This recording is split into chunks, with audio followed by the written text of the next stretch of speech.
Perfect.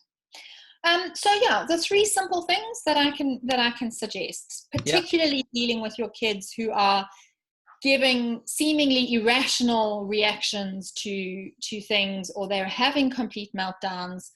The first one is acknowledge the fact that they are in, their limbic brain is shut down. Do not try and ration and reason and apply logic. They can't. Okay? So my first thing is to get into rapport with your child. Yes. So by rapport, I am not talking about finding common ground and having a nice conversation. Yeah. I'm talking more about getting into a rhythm with your child, meeting them where they are, and then showing them through your own body, through your own state, how to come back to a calmer, more resourceful state. Yeah, I just want to, because like we mentioned the other night when we chatted, I think a lot of people specifically are not in observation of the moment. They kind of worried about what's happening tomorrow, what else they're going to take care of, and they kind of get flailed around by all the external kind of things and forget to be in observation. And that's why it's essential, because a lot of people know what rapport is. You have to build rapport. But a key element to tying back to that is literally paying attention, where you're just literally in observation of someone. So Kev, I think a lot of people know the word rapport. They have an idea, but they don't actually know how to get into rapport in a way that you can influence somebody's state.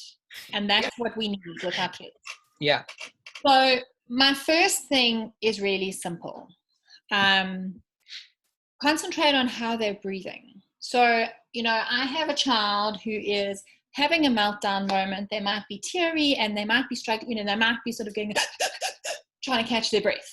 Yeah. So my recommendation is get into the rhythm of their breath. Yeah. So you don't have to, start, match that, but start taking shorter, deeper breaths so that the rate that you're breathing matches theirs. Once you're in that same rhythm, then start to slow yours down. If your kids don't slow down with you, go back to breathing in sync with them and then start to slow it down. So in effect, what you're doing is you are physically going and meeting them where they are. Yeah. And then you are using your own body to start to regulate and control your own breathing to help them do the same. It's not just breathing. You can, let's stick with the breathing. So if you're using breathing, you can put them on your lap and you can bounce them in the same rhythm to their breathing and then slow that down. Yeah. You can tap them, as you're holding them to that rhythm and slow it down. Yeah. Pay attention to what their body's doing. Quite a common thing that kids do is they rock.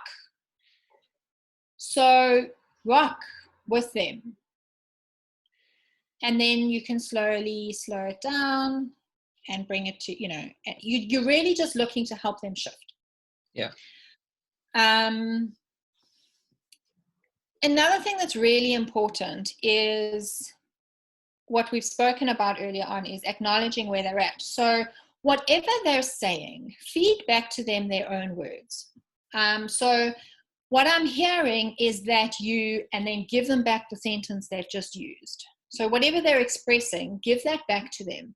Whether it makes sense to you or not doesn't matter.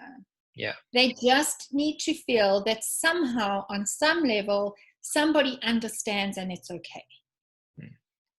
If their behavior is not acceptable, for the moment, remember the point of this is to get them to a place where you can then have a more real, a more rational conversation, and you can help them come up with a different approach. But in that moment, they're not there yet. So if their behavior is unacceptable, it's perfectly okay to say to them, you know what, my darling, if I was you in this situation, I might be behaving the same. just acknowledging that what they're feeling, what they're experiencing is valid. It will help them to then be able to shift away from it, so that they can move into a better space. Yeah. So those are just some simple things. If your child is sitting on the floor, meet them at their level, get down and sit on the floor with them. If they're walking up and down, walk up and down with them.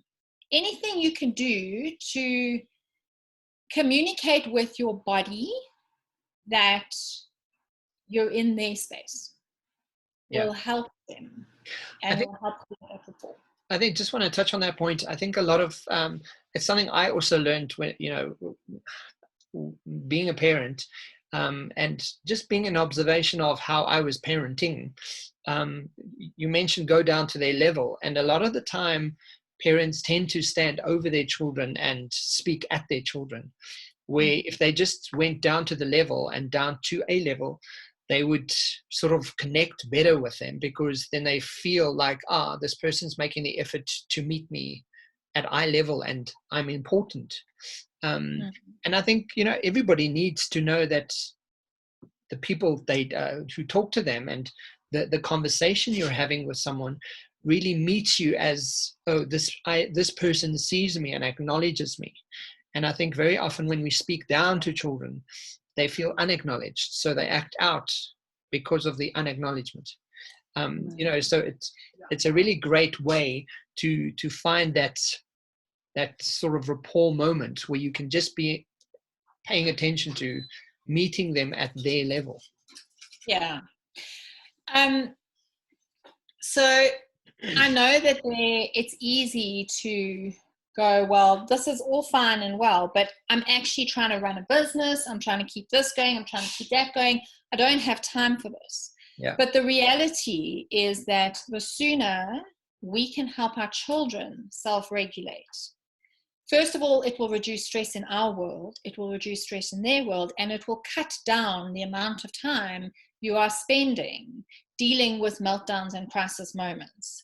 And, it will free up your focus and attention to be able to deal with the things one at a time that you need to face. Jenna, I just want to add, one of the conversations we've had also is that stress energy level. Very often, I don't think people are recognizing that your children or our children really are emulating what they're receiving. So from an energy stress perspective, yes, no one's taking away from the amount of stress and pressure we're under currently, but your children, our children, are still in observation of us. They're still watching from that perspective. So if we're not also more consciously aware of how we're behaving and how we behave in the environment that we find ourselves stuck in at the moment, our kids are just really doing what we're doing. And they're going, well, you're my example, so I'm just going to do that too. So it's really, it's really a self-awareness moment where we really have to go, am I actually the cause here? Am I really the one getting out of whack? And is my child really feeding off my energy and my stress levels? And Kev, I think it's important for parents to also realize, we tend to think as an adult, if I'm keeping it together in front of my kids and I'm not falling apart, therefore they're fine. What we communicate consciously and subconsciously are two completely different things. We all have mirror neurons. So the subtlety, the nuances of where we're at shows regardless of how well we think we're holding it together. So It is what it is. Just allow for that, acknowledge it, accept it. It is what it is. There's another little thing that I think for parents is more accessible than anyone else at the moment, or more easily accessible. That is an amazing win-win. And that is hugging. Now, hear me out. I know not everyone is a hugger. I wasn't always a hugger either, and I've since developed far more of an appreciation for it. If you want to go and Google and check out Absolutely Feel Like It, for now, I'm just gonna explain that there are benefits to hugging that are real. So the first thing is to know that if you spend time hugging your children or your partner or whoever it is, when you hug for more than 20 seconds, so 20 seconds is quite a long hug.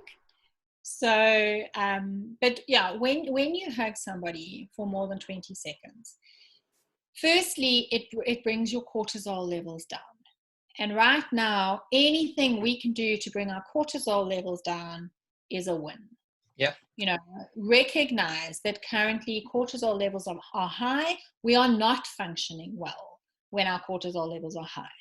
Yeah. So if you want to cope with this and you want to get better, pay attention to bringing your cortisol levels down. Yes. So this, it'll bring cortisol levels down for us. It'll bring cortisol levels down for our children. Yeah. So we will be more readily able to self-regulate. They will be more able to self-regulate. It boosts our immune system. We're dealing with a viral pandemic.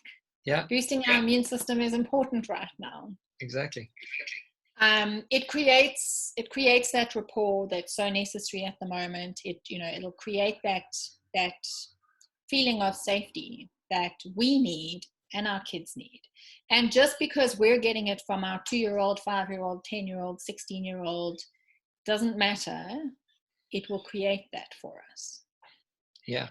And I think even if you're not a hugger, that, even attempting to sort of have a hug, or maybe go and sit next to your child on the couch and sort of show some kind of equal sort of sitting, really, where you're just with that person, maybe holding their hand, and just a bit of comfort. Because I think, I'm not a hugger, and I also just hug people who I want to hug, as you know. But it's really, I can vouch for that.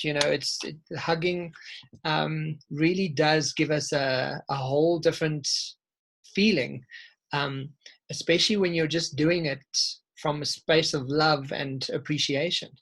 It really gets your brain in a different state, really. Yeah. And, we're also then, we're acknowledging our children. We're communicating to them that they're important.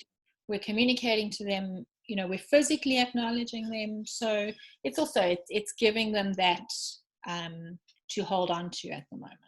Yeah.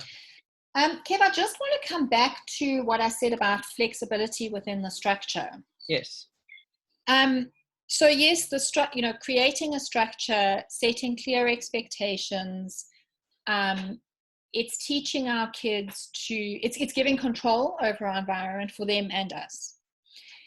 It's also helping them to break down overwhelming tasks. So whether that is the task of managing their emotional state, whether it is the task of the work that they're needing to do, whatever it is, we're teaching them to break it down. We're currently sitting in lockdown. Some of us have more space. Some of us have gardens that our kids can go out and play, and some of us don't. So it's a long period of time to be confined to one space when we're not used to it. And breaking the day down into sections kind of fills that time in a way that it doesn't seem like this endless void of time that is unmanageable. Yeah. I also want to encourage people every now and then chuck out the structure. So if you see that today is just not happening, chuck it out. Say to them, you know what? Let's go watch a movie. Let's go, I don't know, whatever it is that's going to be fun for you and your kids. Again, it's just meeting everybody where they're at, showing some empathy, taking some time out, and then coming back to it later.